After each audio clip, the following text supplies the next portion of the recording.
Of prices. अभी हमको जानकारी मिल रही है कि ईडी ने सभी बड़े उच्च पदस्थ अधिकारियों को सम्मन भेज दिया है और कहा है कि सारे कागजात की हम जांच करेंगे।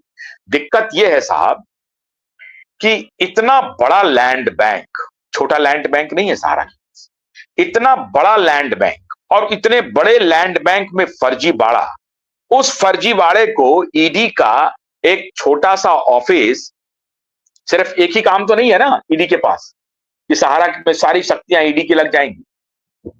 तो जाहिर है सहारा के लिए डिप्यूट किया जाएगा, 100 लोगों की टीम, 200 लोगों की टीम, 500 लोगों की टीम डिप्यूट किया जाएगा। ईडी के पास उतना मैन पावर नहीं होगा। एक एक कागज के जांच के लिए ईडी को जितना वक्त चाहिए और जितना मैन पावर चाहिए वो ईडी के पास नहीं है। ऐसी परिस्थिति में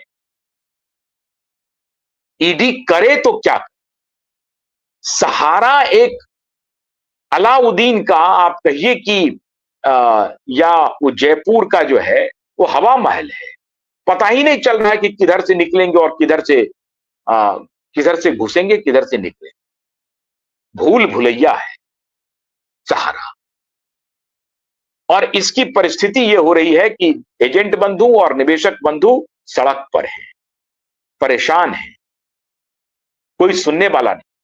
सरकार चाह भी रही है कि जल्द से जल्द पैसा दें, लेकिन उनके हाथ इस प्रकार से इन्होंने बांध रखे हैं फर्जीवाड़े करके कि सरकार को लग रहा है अगर राम का पैसा मोहन को चला गया, मोहन का पैसा जद्दू को चला गया, तो फिर एक हमारे ऊपर जान का जंजाल आएगा, केस की बाढ़ आ जाएगी कि साहब मेरा पैसा आपने राम को दे दिया, राम कह रहा है कि मेरा पैसा है। तो ये क्योंकि पैसे का ट्रांजैक्शन है और सरकार इसमें इन्वॉल्व है, तो सरकार को पेनल्टी भी भरना पड़ सकता है। ये व्यवहारिक परेशानी जो है ये निवेशक समझ रहे हैं।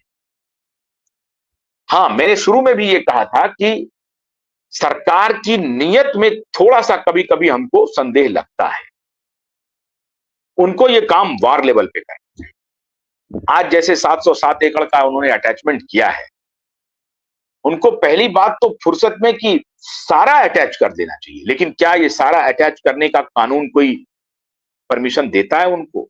ये भी एक महत्वपूर्ण बात है, क्योंकि ये देश में तो रूल ऑफ लॉ है ना, बनाना रिपब्लिक तो है नहीं कि जो आया मन में आपने कर लिया। तो कानून के ही साथ बढ़ना पड़ेगा। लेकिन इस कानून की पेचीदगी में कितने घर बर्बाद हो गए ये देखने वाला कोई नहीं। कागज के परीक्षण में कितनी बहनें बेवा हो गई, कितने पिता गुजर गए, कितनी बेटियों की शादी रुक गई, कितने बच्चे स्कूल नहीं जा रहे हैं, पढ़ाई लाते। हमने जो आखिरी शो किया था, जब मुझे याद है कि कुछ दिन पहले जब सहारा के बहुत सारे लोग हमारे स्टूडियो आए थे और मैं अकेला देश में पत्रकार हूं जो निवेशकों के साथ सड़क पर उतरा।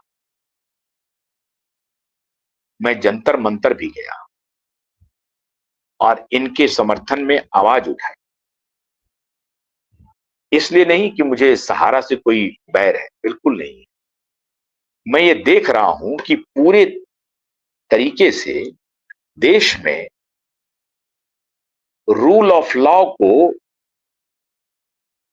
एकदम से रौंदा जा रहा है, कानून के राज को खत्म किया जा रहा है और प्रबंधन का कोई आदमी अब बाहर आकर के फैसला लेने की स्थिति में नहीं, किसी को बताने की भी स्थिति में नहीं है, निवेशकों को हौसला देने की भी स्थिति में नहीं। ये जो परेशानी हुई है, रोज ईडी अटैच कर रही है लेकिन कोई जवाब नहीं आ रहा है। कन्हैया शाह जी आप आए हैं? कन्हैया शाह जी आए हैं आप? आपको आवाज आ रही है कन्हैया शाह जी?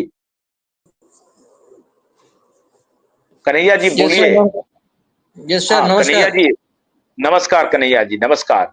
मैं बस जस्ट ज्वाइन कर रहा हूँ सर, 2 मिनट। मैंने अभी एक्चुअली लिंक देखा है तो मैं जस्ट ज्वाइन कर रहा हूँ, 2 मिनट लगेगा सर। सिर्फ 2 मिनट में हाँ, ज्वाइन नहीं करता हूँ सर। नहीं नहीं, आप ज्वाइन करिए कन्हैया, ज्वाइन करिए। तो जस्ट ये हमने देखा कि किस प्रकार से रूल ऑफ लॉ को तोड़ के मरोड़ के रौंद कर आज देश के लाखों करोड़ों निवेशक सड़क पर हैं, कोई सुनने को तैयार नहीं है। आज तक सहारा श्री के गुजरने के बाद सहारा का कोई प्रबंधक, बड़ा प्रबंधक सामने आकर के हौसले के साथ निवेशकों के साथ बातचीत करने की कोशिश नहीं की। सहारा श्री को गुजरे हुए लगभग अब 1.25 साल हो चुके हैं। किसी ने हिम्मत क्यों नहीं की? ये हिम्मत करनी चाहिए या नहीं करनी चाहिए? भाई एक ही सेक्शन को बोलते कि एक सोसाइटी का हम पैसा दे रहे हैं, दूसरे का भी देंगे, तीसरे का भी देंगे, या सब सोसाइटी का देंगे, इतना इतना पैसा देंगे, और हम सेबी में पैसा जमा करने जा रहे हैं, सहारा सेबी अकाउंट में, उनसे पैसा लेकर के हम देंगे या सरकार देगी। सहारा प्रबंधक बड़ी चालाकी से सोच रहे हैं कि सरकार पैसा देगी, सरकार ने अपने माथे पर ले लिया है। गलतफहमी में है आप। सरकार पैसा आपसे लेगी और निवेशकों को देगी। आप जितना जल्दी हो सुधर जाए। आप अगर ये सोच रहे हैं कि हमारे लोगों को हमने बाहर में सेट कर दिया है और मनी लॉन्ड्रिंग से टुकड़ों में जमीन को बेच करके आप भाग जाना चाहते हैं, निवेशकों को छोड़ देना चाहते हैं, तो यह गलतफहमी हटा लीजिए। बहुत सारा काम आपने किया है, बहुत सारा काम आपने किया है। इस गलतफहमी को आप हटा लीजिए। करोड़ों लोगों की बद्दुआ लग रही है।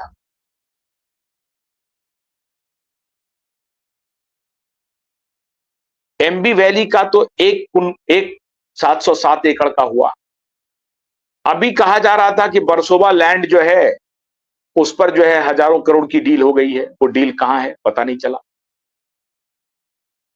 और अब ये बात हो रही थी सितंबर में 2024 को, और उस वक्त कहा जा रहा कि दशहरा में, दीपावली में, नए साल में, होली में, होली भी बीत गई, अब बैसाखी भी बीत गई, सतवायन भी बीत गया, अब कन्हई शाह आए हैं। मैंने भी सोचा कि चलो 3-4 महीना देखें जरा क्या हो रहा है, क्या करते हैं ये लोग। तो माननीय कन्हैया शाह जी आप आ गए हैं। कन्हैया शाह जी आ गए हैं आप। 2 मिनट अगर आपका हो गया है तो आप आइए, आप ही बताइए, आप ही बताएंगे आप।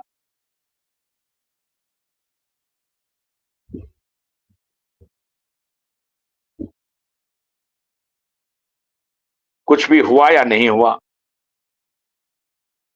इतने वायदे आपने किए थे।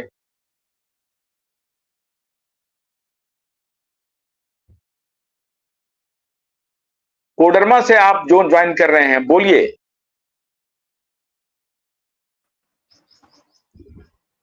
सबसे पहले सर, पाठक सर, महबूब आलम अली साहब, श्याम सुंदर साहब और इस चैनल में देखते हुए सभी दर्शकों को मेरा हार्दिक प्रणाम। सर, बहुत खुशी की बात है कि आज आप बहुत दिनों के बाद आए हैं। मैं प्रतिदिन आपका प्रतीक्षा कर रहा था सर कि कब आएंगे, लेकिन शायद हम अभागा थे जो आपका चैनल नहीं देख पाए। सर, मुझे 4 बच्चियां थी और चारों बच्चियों के लिए 2-2 रुपया, 3-3 रुपया, 5-5 रुपया करके सहारा कॉमर्शियल से लेकर सहारा रियल इस्टेट से लेकर कन्वर्ट करते हुए सहारियन से लेकर हमारा इंडिया और सहारियन तक में किया। आज सर मुझे चारों बच्ची की शादी करनी थी। टोटल मेरा 60 लाख रुपया था और कोर्ट में जो भी कमाते थे सब सहारे में डालते जाते थे। पैसा आ भी गया था सर, लेकिन संजीव कुमार मालवीय जो ब्रांच मैनेजर झुमरी तिलैया के थे वो हमको नहीं दिए, 1 रुपया नहीं दिए। 12 लाख रुपया आया था, 1 रुपया नहीं दिया। बहुत रोए सर, अंत में जमीन बेचना पड़ा। आज हम पथरी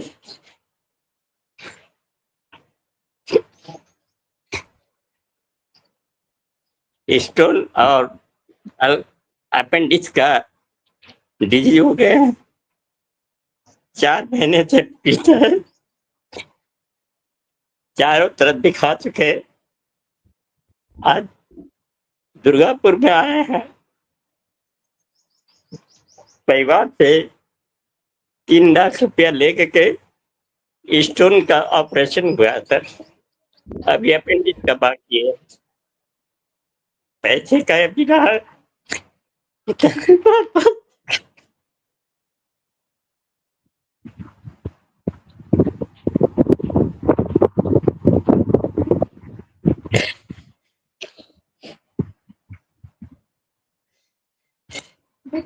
बहुत आशा रखे थे सर, लेकिन हमारे झारखंड के नागेंद्र कुमार कुशवाहा साहब, हम केस भी किए हैं सहारा क्रेडिट कोऑपरेटिव सोसाइटी लिमिटेड पर।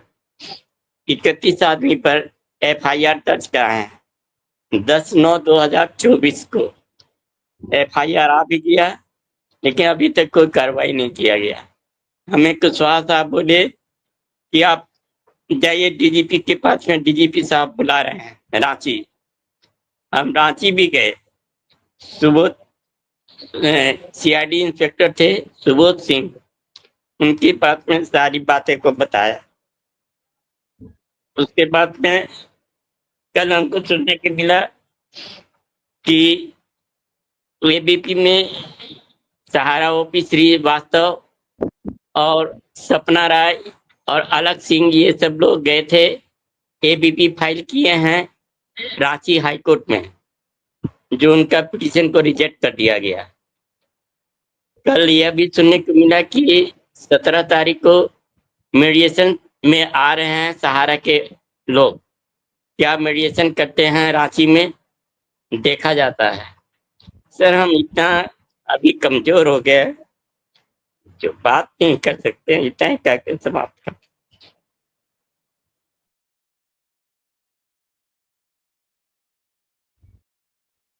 देवेंद्र जी, आप हौसला रखिए, अभी QIM नेटवर्क जिंदा है, आपको पैसा दिलवा के मानेंगे आप। हौसला रखिए, हौसला रखिए। धूर्त लोग, जो बेईमान लोग हैं, भ्रष्ट लोग हैं, वो आज भी भ्रष्टाचार कर रहे हैं, आज भी उनको कोई शर्म नहीं आ रही।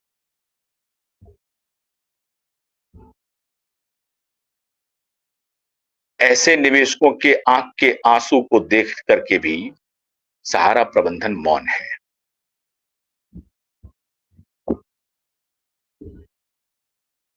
कोई शर्म नहीं आ रही,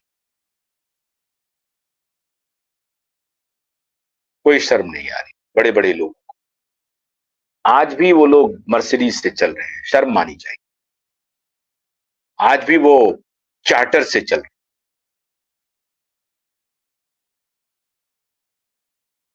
दुनिया का सबसे लेविश शादी उन्होंने किया था अपने बेटे का,